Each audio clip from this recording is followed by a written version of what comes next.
Huwag kang mag-alala, anak. Mas magandang magsabi ng totoo kahit gaano pa kasama. Ay, Mama, kung nakita mo lang kung gaano kalungkot si Agustin habang nagpapaalam siya. Ano pa bang pwede mong gawin? Magpakasal pa rin sa kanya kahit ayaw mo? Sabihin mahal mo siya kahit hindi yun totoo? Hindi, Mama. Kilalang kilala mo ko. At isang tao lang ang minamahal ko. Hindi ko kayang magmahal ng iba gaya ng pagmamahal ko kay Fernando Jose. Wala nang iba, Mama. Naiintindihan ko, anak. Dahil katulad mo lang din ako.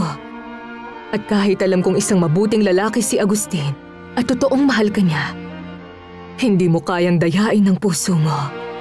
Pagkatapos ng naging pag-uusap namin, tingin ko ayaw niya na akong makita pang muli, Mama.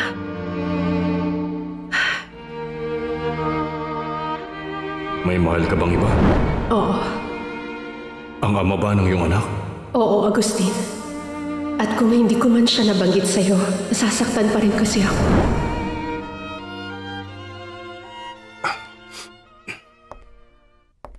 Ano pong nangyari? Kailan ang kasal? Walang ikakasal. Ano po uli yun? Ayoko nang ulitin. Gusto ko muna sanang mapag-isa. Marami pa akong kailangang gawin.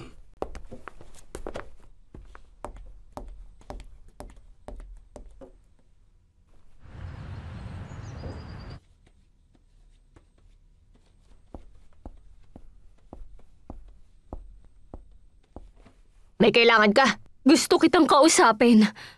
Saan mo iniwan ang bata? Sinabihan ka ni Senyora Fedra na huwag mong iiwang mag-isang bata ng kahit isang segundo. Natutulog si Erica kaya huwag kang magalit. At isa pa, sandali lang naman tong itatanong ko sa'yo. O sige, itanong mo na. Bakit mo pinatanggal si Veronica? Ako? Wala akong ginawa. Hindi ko alam kung saan mo napulot ang ideyang yan. Ikaw lang naman ang parating nakakasama ni Senyorita Fedra at sigurado kung ikaw mismo ang nagudyok sa kanya para gawin yun. Nagbabaliw ka na, Alcira! Pag dumating si Senyor Fernando Jose, ako mismo ang magsasabi. Subukan mo lang! Kung ayaw mo sabihin ko kay Senyor, maghanap ka ng kahit anong paraan para ibalik dito si Veronica o magsusumbong ako.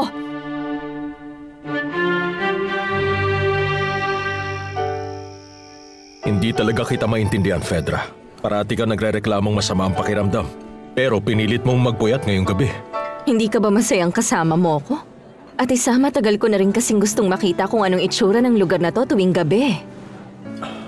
Wala rin namang pinagkaiba sa ibang ganitong lugar. Hindi yon. Sigurado akong maraming mga bagay na kapanapanabik at mga sorpresa. Gusto kong ako mismo ang unang makakita sa kanila.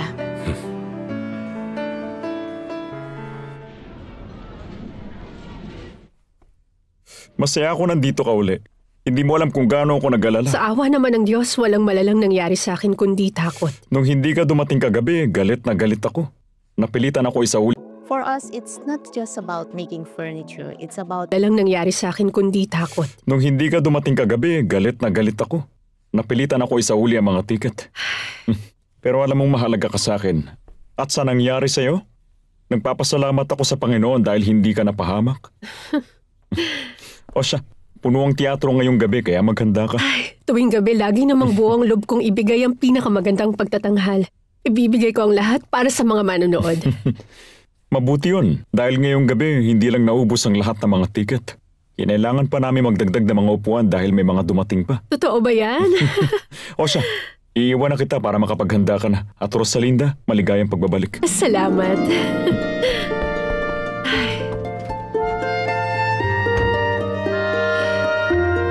Oo, Alex. Si Agustin Morales mismo ang gumawa ng paraan para ibalik si Rosalinda sa amin ng ligtas at maayos. Habang buhay akong nagpapasalamat sa kanya. Soledad, gusto ko ipaalam sa'yo na nakapagdesisyon akong buksan ulit ang agency ko para sumuporta ng maraming talent. Ibig sabihin bibitawan mo na si Rosalinda? Magkatrabaho pa rin kami ni Rosalinda, pero hindi na lang ako ang nag-iisang mag-aalaga ng karir niya. Naintindihan ko. Kung yan ang gusto mo, sige, karapatan mo yan. Sa ngayon, pasensya ka na kung hindi ko magagawang tapusin ang pagtatanghal niya. May mahalagang lakad ako.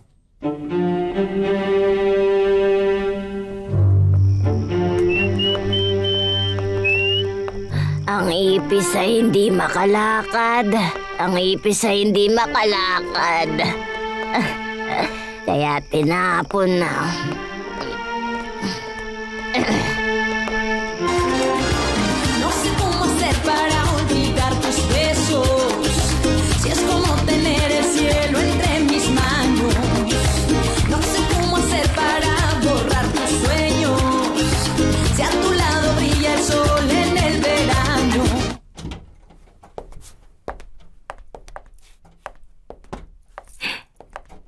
Sobrang saya ko, mahal ko. Puro magagandang bagay ang nangyayari. Sigurado akong malapit nang ipagkaloob sa atin ang batang matagal na nating hinihintay noon pa. Pero hindi pa naman siguro. Baka kailangan pa natin maghintay ng matagal. Walang problema. Maghihintay ako kahit gaano pa katagal hanggang sa mayakap ko na ng mahigpit ang anak natin. Kahit hindi natin siya kadugo, mamahalin ko pa rin siya ng buong buo. Lucy, may importante akong kailangan sabihin sa'yo. Ano naman yun? Lucy, alam kong sobra kitang masasaktan sa kailangan kong aminin. Pero hindi ko na kayang magsinungaling sa'yo. Lucy, ang batang ipinagbubuntis ni Fedra ay anak ko. Anak ko ang dinadala niya.